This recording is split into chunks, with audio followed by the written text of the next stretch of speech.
मसालेदार वाफले करण्यासाठी 3 वाटी गव्हाचे पीठ घ्यायचे, 2 चम्मच लाल तिखट घालायचे आहे, 2 चम्मच धनेपूड, 1 चम्मच हळद, 1 चम्मच काळा मसाला, 1 चम्मच जिरा, 1 चम्मच ओवा, चवीनुसार मीठ, 2 चम्मच लसूण अद्रक पेस्ट आणि थोडीशी कोथिंबीर घालून पीठ पाणी घालून घट्टसर मळून घ्यायचे बरं का।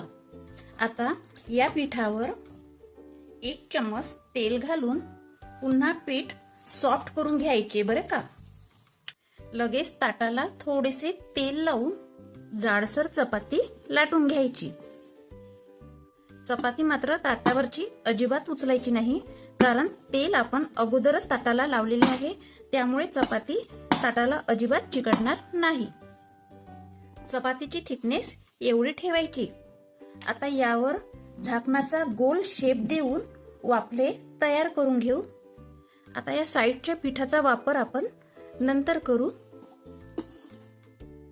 इकडे तुरी मी रात्री पाण्यामध्ये भिजत घातल्या होत्या, या तुरी कुकरमध्ये घालायच्या।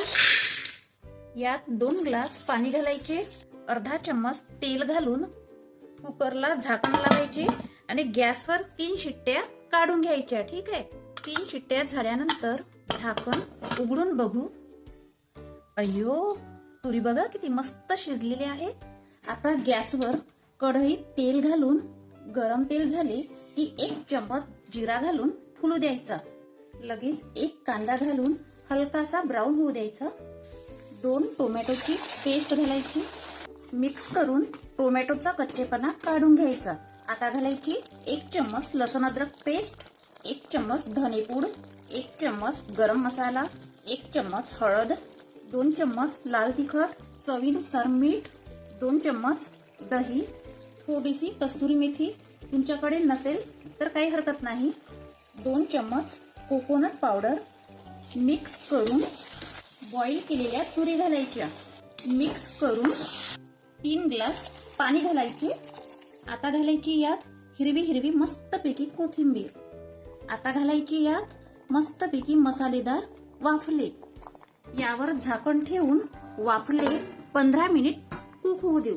15 मिनिट झाले की झाकण उघडून बघू, गॅस बंद करू। वाफले आता सर्व करूया।